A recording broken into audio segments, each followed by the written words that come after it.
పోలీసులు మరి దీని మీద యుద్ద ప్రాతిపదికన చర్యలు తీసుకుని వారందరినీ కూడా అరెస్టు చేయాలని, ఆ రైతు భూమి ఆయనకు తిరిగి మొదలు ఎట్లయితే బౌండరీలు పెట్టారో అదే పద్దతిలో బౌండరీలు పెట్టి కిష్టయ్య భూమి కిష్టయ్య కుటుంబానికి దక్కే విధంగా మరి వెంటనే చర్యలు తీసుకోవాలని చెప్పి మేము కలెక్టర్ గారిని కూడా కోరాం.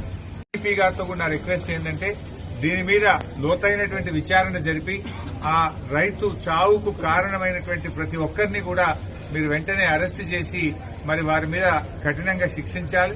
ఇలాంటి చర్యలు పునరావృతం కాకుండా మరి వారికి సరి అయినటువంటి శిక్ష పడాలని చెప్పి నేను డీజీపీ గారిని కూడా కోరుతా ఉన్నా.